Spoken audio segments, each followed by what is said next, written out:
Por isso tem alguns fundos imobiliários que devem ser penalizados, mas tem outros que são grandes oportunidades agora com a subida da Selic. Bem-vindos à Faculdade do Dinheiro, eu sou o Douglas. E não é segredo para ninguém que tivemos uma nova alta da Selic durante essa semana. Agora a nossa taxa básica de juros está ali em 4,5% ao ano, ou seja, bem acima dos 2% que a gente estava ali alguns meses atrás, e ela deve continuar subindo. A gente até falou desse tema ontem aqui no canal, a gente trouxe as 10 ações com maior potencial de pagamento de dividendos e que vão ficar acima da Selic, então se você não viu depois confere lá, vai estar aparecendo aqui no card. Porém, antes de tudo agora, a gente quer dizer que o relatório Focus nosso dessa semana, que é o relatório do Banco Central ali, que ele traz todas as segundas-feiras, revelou nessa semana a expectativa da elevação da nossa taxa de juros. Isso porque, claro, a taxa de juros está subindo em decorrência da inflação, que cada vez mais a gente está vendo as coisas ficando mais caras, a nossa economia fervendo cada vez mais. Por isso o Banco Central falou que devemos fechar o ano ali com uma Selic em torno ali de 6,25%,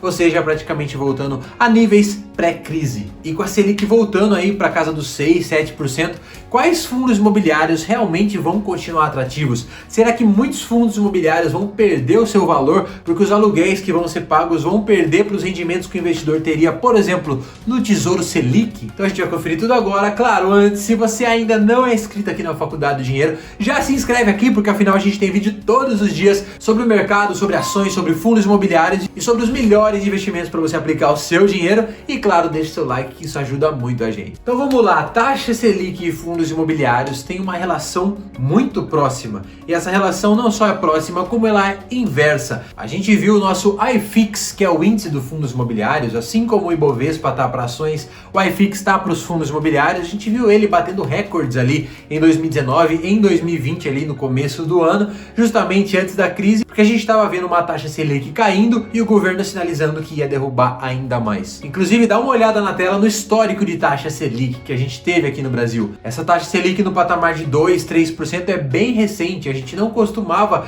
conviver com taxa Selic nesses parâmetros. Praticamente até 2017 a gente tinha uma taxa Selic nos 2 dígitos, e aí lá dos 13% ela veio corrigindo até estabelecer ali uma média em 6,5%, e depois com essa crise que a gente viveu, aliada à vontade do nosso ministro da Economia de trazer mais gente para renda variável, para investir em empresas efetivamente, a gente chegou à mínima de 2%.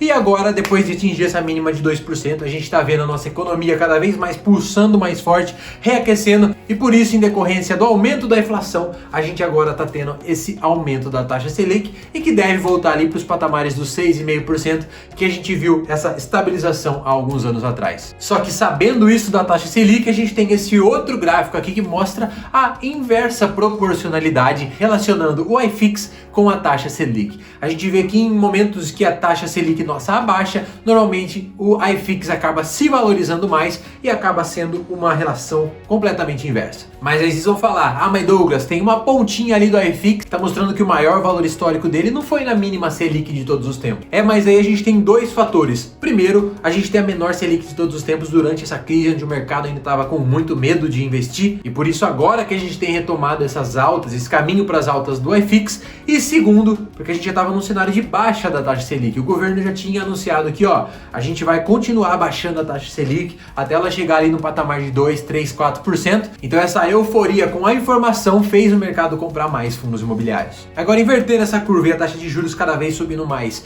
e o nosso Banco Central, o nosso Copom falando que ela deve continuar sendo aumentada até pelo menos no ano que vem, a gente pode ver muitos fundos imobiliários estremecendo aí e talvez até se desvalorizando, porque a sua distribuição de dividendos ali acabaria ficando menor do que a da taxa Selic. E para ver a reação dos fundos imobiliários nesse histórico de 2017, 2018, 2019 e 2020, a gente fez um levantamento de 3 fundos imobiliários de segmentos diferentes e comparamos com o rendimento do Tesouro Selic. Então a gente trouxe aqui o VISC, que é do segmento de shoppings, HGLG do segmento logístico e MXRF do segmento de recebíveis, um fundo de papéis. E a gente comparou com o Tesouro Selic, que lá em 2017 a gente tinha uma taxa básica de juros ali, Selic, de 10%, o que dá líquido ao ano 8,5%, tirando a menor alíquota de imposto de renda, que é de 15%. Então 8,5% de retorno em 2017, 5,5% em 2018, 4,3% em 2019 e 2,6% em 2020. E vamos começar com o Visc, então, que é do segmento de shoppings, um dos segmentos que a gente sabe mais afetados recentemente. Como ele entrou no mercado em 2017, a primeira informação dele é de 2018, e tanto em 2018 quanto em 2019, ele distribuiu 7,2%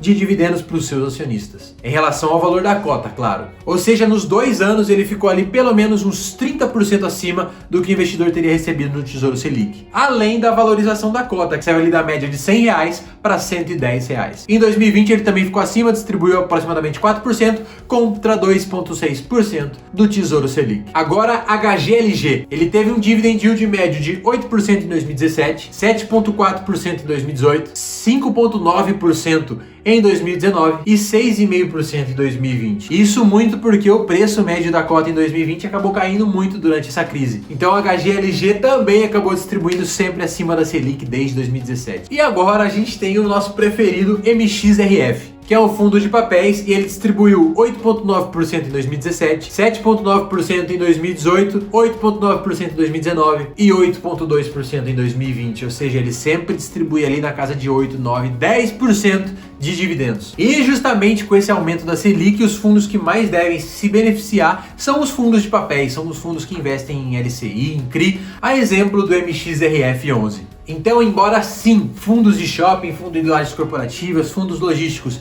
podem ser afetados por alguns investidores que preferem deixar o seu dinheiro na Selic do que nesse tipo de fundo, se você está mirando o recebimento dos proventos e reinvestimento, não só pode ser interessante você deixar o dinheiro nesses fundos, como eventualmente continuar comprando. Afinal, se a gente tem um mecanismo de inflação acelerado, os imóveis também devem acabar se valorizando, o que vai fazer com que o valor patrimonial do fundo acabe também avançando ano a ano. E aí a gente sabe, a gente tem um indicador lá de preço sobre o valor patrimonial dos fundos, que é muito olhado por investidores, e cada vez que o valor patrimonial do fundo acaba avançando, a gente tem esse indicador ficando cada vez mais baixo, e por isso fundos imobiliários cada vez mais atrativos. Comenta aqui embaixo qual fundo imobiliário você tem. Você vai manter durante essa alta da Selic ou você vai vender? Deixa aqui nos comentários sua análise. Então, claro, é sempre importante você estar reanalisando quais fundos imobiliários você tem na carteira para saber qual é o yield projetado, se ele vai ter vacância ou não, qual é o preço dele em relação ao valor patrimonial, se é um fundo de papéis, se ele está muito puxado, qual que é o risco dos papéis lá dentro. Então temos que analisar caso a caso, mas falando particularmente da nossa estratégia, a gente não deve diminuir posição